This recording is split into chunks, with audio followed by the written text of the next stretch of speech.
안녕하십니까. 아나운서 최다원입니다. 목포 여수 MBC가 공동으로 제작한 다가온 뉴스 시간입니다.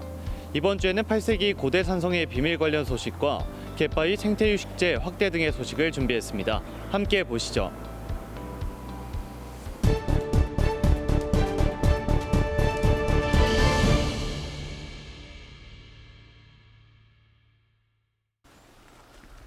지난 2005년 숲 가꾸기 사업을 하다 발견된 성벽.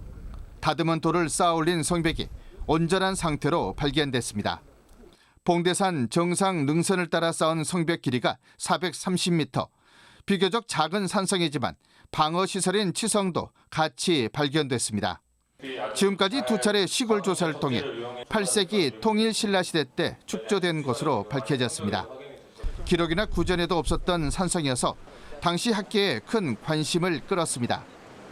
봉대산성은 서해와 남해를 잇는 길목으로 백기를 감시하고 관리했던 군사적 요충지로 추정됩니다.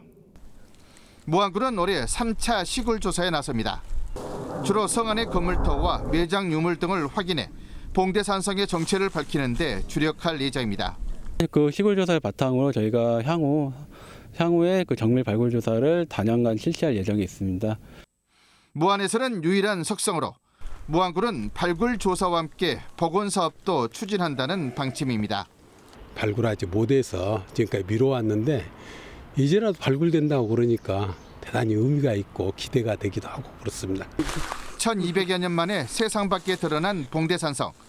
서남해안 지역의 고대사를 밝혀줄 귀중한 사료로 주목받고 있습니다. MBC 뉴스 문현철입니다.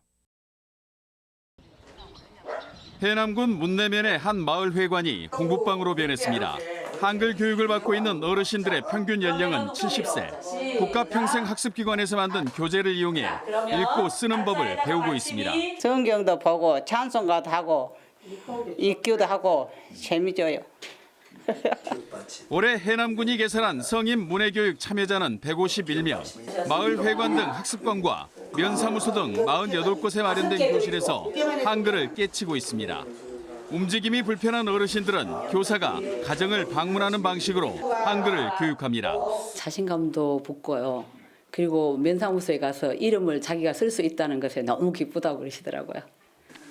꿈을 보며 배우는 학교라는 뜻의 꿈보배 학교를 해남군이 운영한 것은 지난 2018년입니다. 30명으로 시작한 성인 문해 교육은 코로나19가 확산되던 지난 2020년을 제외하고 크게 늘었습니다. 해남군은 교육 기회를 놓쳐 한글을 깨치지 못한 성인을 전체 인구 대비 7% 정도로 추산하고 교육청의 인증을 받아 학력 인정 문해학교를 설립할 예정입니다.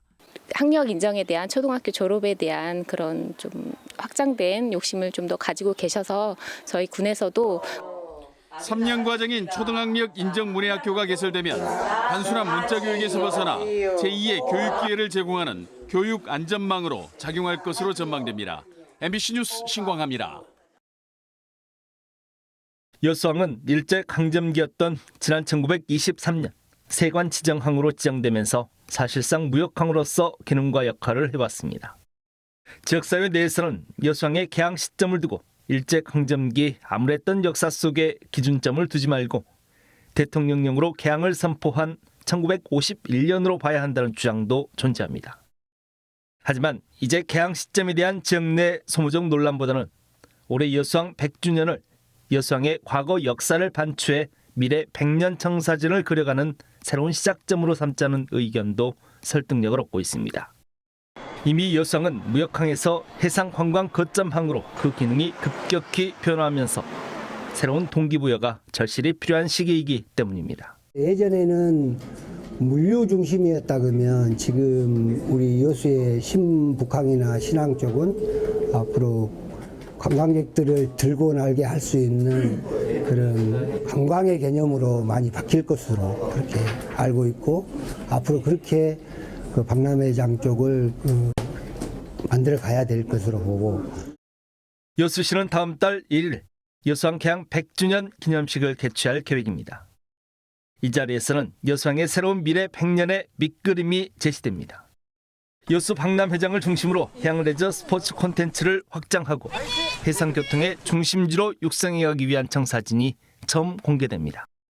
중장기적으로 박람회장 내 대형 컨벤션 센터 건립, 크루즈 전용 터미널 확장 사업과 여수항 항계 확장 등 굵직한 사업 계획들도 포함된 것으로 알려지고 있습니다. 앞으로 향후 100년을 내다볼 수 있는 과제들이 뭐가 있는가 그런 것들을 발굴하고 국가계획에 반영시키는 그런 과정들이 우리 계양 100주년 기념 사업의 전체적인 흐름이라고 보겠습니다. 여수인들의 삶과 역사가 오롯이 녹아있는 여수항. 시대의 변화에 따라 여수항의 기능도 역할도 바뀌고 있지만 언제나 여수항은 지역민들의 삶의 중심이었습니다. 이제는 소모적인 개항 시점에 대한 논란보다는 여수항의 100년 미래를 그려가는데 지역사회가 함께 더 고민해야 할 시점입니다. MBC 뉴스 김주입니다.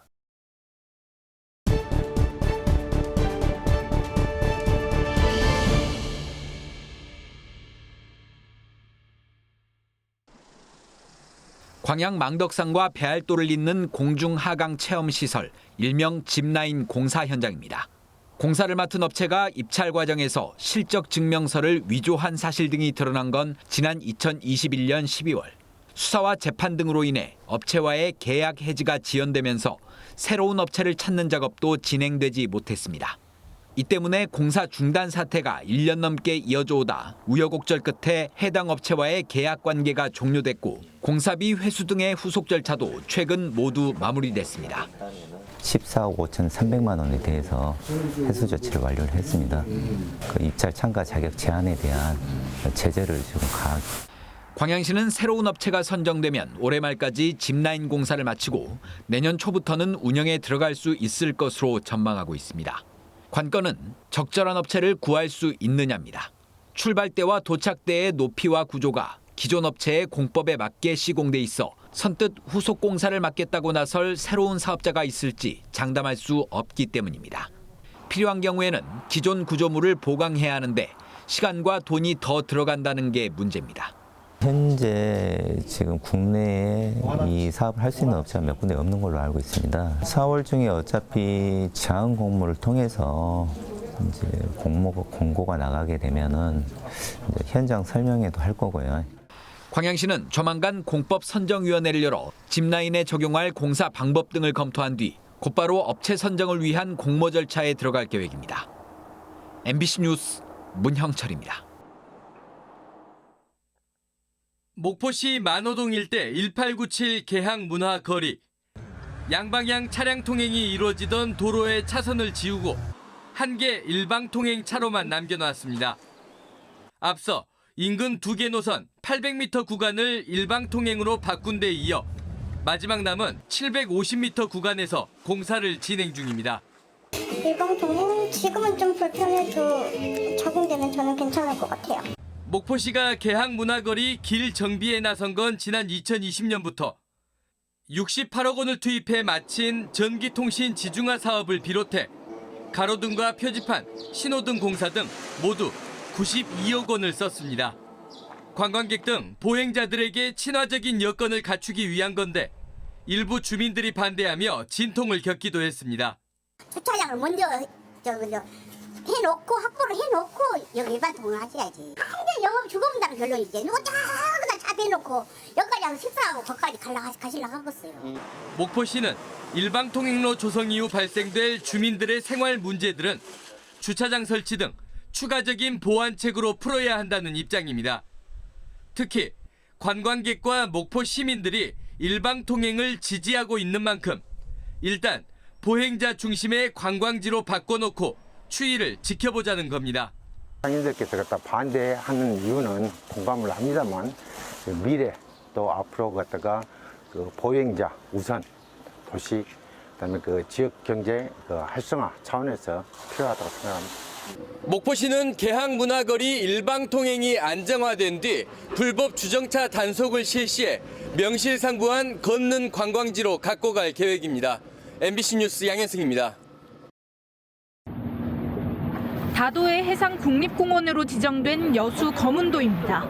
어종이 다양하고 해양 생태계가 잘 갖춰져 1년 내내 낚시 인파가 끊이지 않던 곳입니다. 하지만 낚시꾼들로 가득할 갯바위는 인적 하나 없이 고요합니다. 거문도 서도 일부 구간에 갯바위 생태휴식제가 시행되면서 낚시객 출입이 제한됐기 때문입니다. 낚시꾼들은 사라졌지만 그들이 남긴 흔적은 여전합니다. 바위마다 하얗게 산화한 납덩어리가 널려 있고 총탄을 맞은 것처럼 구멍이 숭숭 뚫렸습니다. 낚시객들이 갯바위 위에 텐트를 치기 위해 여기저기 나사를 설치한 흔적도 남아 있습니다. 낚싯대 등을 고정하기 위해 납땜한 자국으로 해양 생태계에 악영향을 줄 수 있는 중금속입니다. 지난 1년간 수거된 폐납만 272kg, 해양 쓰레기는 800kg이 넘습니다. 굉장히 안 좋았어요. 거북선이나 뭐 따로 간다든지 하면 내리 있으면 주워갖고 오기도 하고 그래요. 국립공원공단은 생태휴식제를 거문도 전역으로 확대하기로 했습니다. 2021년 9월부터 1년간 생태휴식제를 시행했더니 갯바위 오염도가 37% 줄고 해양생물 서식 밀도는 58% 증가하는 생태계 회복 효과가 확인됐습니다. 휴식 구간은 출입 통제를 통해 자연 회복을 유도하고 체험 구간은 유어장 등 건전한 해양 레저 활동을 주민이 자율적으로.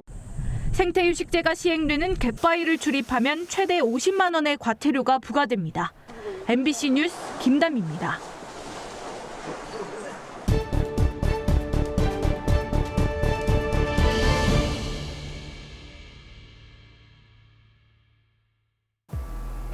오늘 다가온 뉴스는 어떻게 보셨나요? 다음 이 시간에도 더욱 풍성한 소식을 준비해 찾아오도록 하겠습니다. 감사합니다.